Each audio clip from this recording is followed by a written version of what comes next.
Assalamualaikum warahmatullahi wabarakatuh. Perkenalkan, nama saya Gilang Nur Alfikri. Di sini saya ingin membahas tentang motherboard. Ya, langsung saja kita mulai.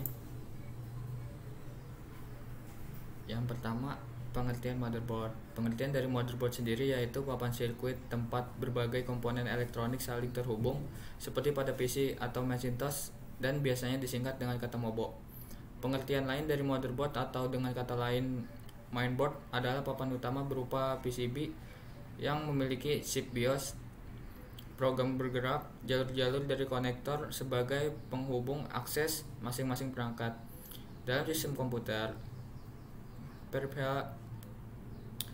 peripheral yang akan saling terkoneksi di dalam motherboard dan dapat meneruskan instruksi melalui jalur-jalur pada board.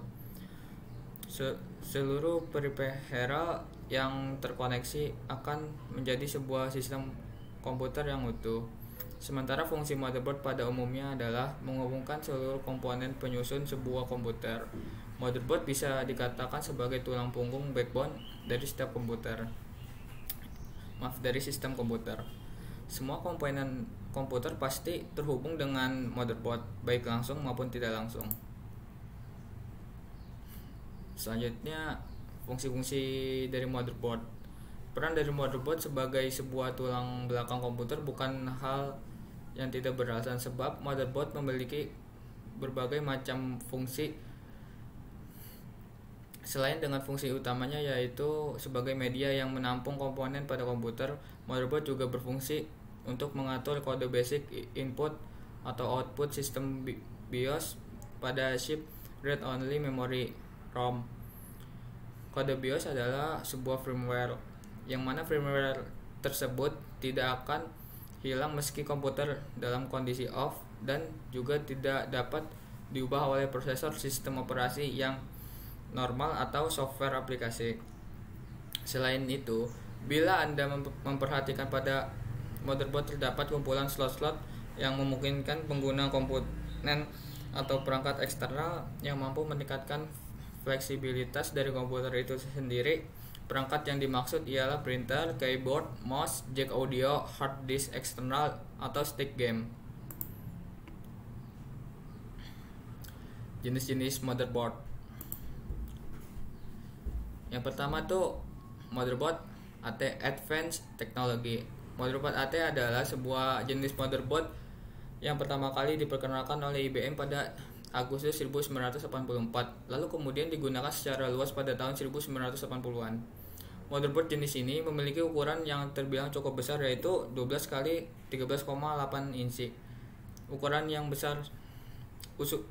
cukup besar sehingga tidak muat di desktop mini. Masalah lain yang dimiliki oleh motherboard AT adalah sulitnya saat melakukan instalasi, troubleshooting, dan mengupgrade karena jarak antara tiap komponen sangat berdekatan. Versi lain dari motherboard AT adalah motherboard BBAT, yang mana memiliki ukuran yang lebih kecil, yaitu 8,5 x 13 inci. Yang kedua, ATX, Advanced Technology Extended. Motherboard ATX adalah sebuah jenis motherboard yang dikembangkan oleh Intel pada pertengahan tahun 1990-an, yang mana merupakan sebuah peningkatan pada jenis motherboard sebelumnya, yaitu ATX. Selain dengan peningkatan pada ukuran motherboard semakin kecil, motherboard ATX juga mengalami peningkatan pada kemudahan untuk menggunakannya. Dalam hal ini, instalasi, troubleshooting, dan mengupgrade, juga peningkatan pada input atau output dan teknologi prosesor serta biaya produksi sistemnya. Tiga, Micro ATX. Micro ATX sama dengan jenis ATX. Manfaat yang ditawarkan juga sama, yang membedakannya hanyalah pada ukuran motherboard yang lebih kecil. Hal tersebut dilakukan dengan mengurangi jumlah slot input atau output yang didukung pada motherboard.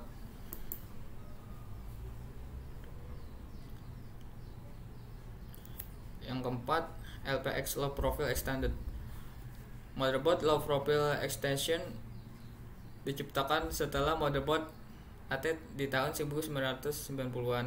Motherboard jenis ini dirancang untuk digunakan pada casing slimline atau low profile yang memang desain sedemikian rupa untuk mengurangi penggunaan space ruangan dan biaya.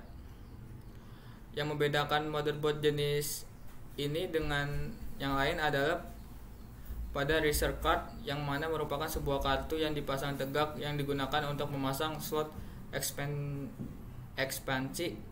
Hal ini bertujuan untuk mengurangi tinggi dari sebuah casing karena umumnya tinggi casing komputer dipengaruhi oleh kartu ekspansi itu sendiri. Meski demikian, hal ini sebenarnya tidak disarankan karena hal tersebut dapat mempengaruhi sistem pendingin pada komputer Anda. Yang kelima, BTX Balance Technology Extended. Motherboard BTX dikembangkan untuk mengurangi atau menghindari beberapa masalah yang muncul pada saat menggunakan teknologi terkini. Teknologi yang lebih baru cenderung menggunakan daya yang lebih besar dan juga menghasilkan panas yang lebih. Tidak seperti motherboard jenis lainnya, BTX secara total melepaskan diri dari bentuk jenis ATX yang saat ini populer. Salah satu fitur yang paling menarik dari BTX ialah penggunaan aliran udara secara inline, di mana slot memori dan slot ekspansi dipindahkan tempat sehingga komponen utama seperti prosesor, chipset, dan video card dapat menggunakan aliran udara yang sama, sehingga mengurangi penggunaan kipas yang dibutuhkan oleh sistem. Yang keenam, Mini ETX Information Technology Extended. Mini ETX merupakan sebuah jenis motherboard berdaya rendah dengan ukuran cukup kecil, yaitu 17x17 cm. Mini ETX ini dirancang oleh VIA Technologies pada tahun 2001. Motherboard Mini ETX ini digunakan pada komputer yang memiliki bentuk kecil. Selain itu, motherboard jenis ini juga tidak menimbulkan panas yang lebih karena menggunakan konsumsi daya yang rendah sehingga tidak membutuhkan kipas yang besar. Selanjutnya, komponen-komponen motherboard. Komponen-komponen yang terdapat pada motherboard yaitu soket CPU atau prosesor soket, not bright, short bright, slot RAM, slot AGP, slot PCI, complementary metal oxide semiconductor, disingkat CMOS, primary and secondary ID interface, konektor SATA, dan BIOS.